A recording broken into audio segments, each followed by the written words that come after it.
এই দাদা এবার ট্রেনিংয়ে এসছেন। দাদা কোথেকে এসছেন? আমি উড়িষ্যা ঝাড়সুগুড়া। উড়িষ্যার ঝাড়সুগুড়া।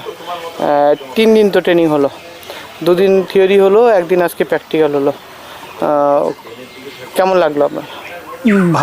ভালোই লেগেছে। আপনারা যথেষ্ট ভালো করে শেখাবার চেষ্টা করেছেন। এখন প্র্যাকটিক্যালও হাতে ধরে করাচ্ছেন। আচ্ছা, মোটামুটি শেখা যাচ্ছে তো? শেখা যাচ্ছে। পিগারি সম্বন্ধে আপনার কোনো আগে এক্সপিরিয়েন্স ছিল কি? না ছিল না।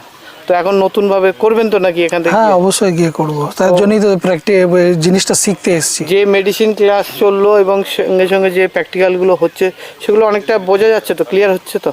মানে স্যার সাপোর্ট করছে, দীপঙ্কর স্যার যেটা আপনাদের প্র্যাকটিক্যাল সাপোর্ট করছে তো? ভালো লাগলো তো? তো যদি আমাদের নিউ কামার কেউ যে উড়িষ্যা থেকে আসতে চায় তাদের জন্য কি বলবেন?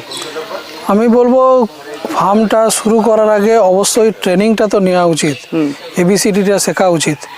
তো শিখে তারপর হাতে কলমে কাজটা শুরু করলে ভালো হয়। মোটামুটি আপনি যেটুকু শিখেছেন তাতে একটা ফার্ম করা যেতে পারে অবশ্যই। তো আপনারাও দেখলেন, আপনারা যারা ট্রেনিং নেবেন অবশ্যই ট্রেনিং নিয়ে শুরু করুন। সোশ্যাল মিডিয়ার ভিডিও দেখে বা কারোর ফার্ম ভিজিট করে সব কিছু শেখা যায় না, হাতে কলমেও করতে হবে, তাই না? তো দাদার অনেক অনেক ধন্যবাদ, ভালো থাকবেন।